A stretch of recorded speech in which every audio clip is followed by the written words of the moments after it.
আল্লাহ রসুল একজন সাহাবী হেলাল ইবনে উমাইয়া রাত্রের বেলা এসে জমিনে কাজকর্ম করেন। ওই কাজকর্ম করে শেষ করে ঘরে আসলেন।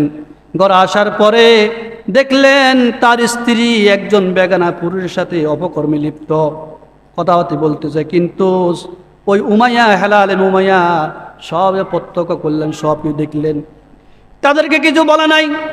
সকালবেলা রাসূল করিম সাল্লাল্লাহু আলাইহি ওয়াসাল্লাম দরবারে আসলেন, ইয়া রাসূলুল্লাহ, ইয়া হাবিবাল্লাহ, আমার স্ত্রী একজন বেগানা পুরুষের সাথে অপকর্মে লিপ্ত হয়েছে। রাসূল করিম সাল্লাল্লাহু আলাইহি ওয়াসাল্লাম দুঃখ পালেন, উমাইয়া তো হেলাল ইবনে উমাইয়া ধরা খাই যাবে। এ হেলাল ইবনে উমাইয়া, যে কথা বলছো তোমার স্ত্রী একজন বেগানা পুরুষের সাথে অপকর্মে লিপ্ত হয়েছে, ওরে উমাইয়া তুমি কি দেখেছো?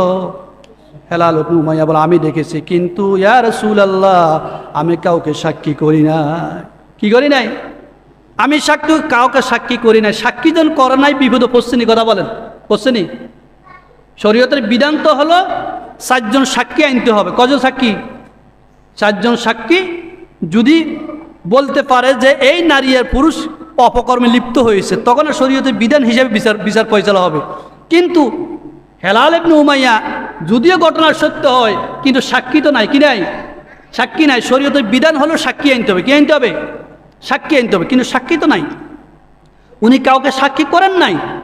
তো রাসূল করিম সাল্লাল্লাহু আলাইহি ওয়াসাল্লাম বললেন, হে হেলাল ইবনে উমাইয়া, তোমার একার সাক্ষী গ্রহণ করা যাবে না, 4 জন সাক্ষী আনবা। যতক্ষণ পর্যন্ত 4 জন সাক্ষী আনতে পারবে না, তোমাকে শরীয়তের বিধান হিসাবে 80 বেত্র আঘাত করা হবে। আল্লাহু আকবার। রাসূল কি তার সাহাবীকে ছেড়ে দিয়েছেন? ছেড়ে দিয়েছেন?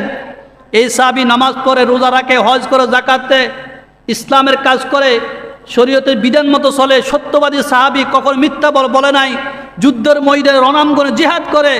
রাসূল কি এই কথা ভাবছেন? রাসূল বলতেছে, না আমার সাহাবী, যদি তোমার এই কথা যদি সত্য হয়ে থাকে, তাহলে তুমি 7 জন সাক্ষী উপস্থাপন করো। 7 জন সাক্ষী না আনতে পারলে তোমাকে শরীয়তের বিধান হিসাবে 80 বেত্র আঘাত করা হবে, ছাড় দেওয়া হবে না। হেলাল ইবনে উমাইয়া বিপদে পড়ে গেল। হায় হায়, কথা তো সত্য, যদি আমি সাক্ষী না রাখি, এখন আমি সাক্ষী কোথায় পাবো? হেলাল ইবনে উমাইয়া চিন্তা করলেন, অবশ্য আল্লাহ রাব্বুল আলামিন আমার পক্ষে আয়াত নাজিল করবে, আমি তো সত্যবাদী, মিথ্যাবাদী নয়। কি বলছেন? আমি মিথ্যাবাদী নয়, আমি সত্যবাদী। আমার পক্ষে আল্লাহ তাআলা কোরআন আয়াত নাজিল করে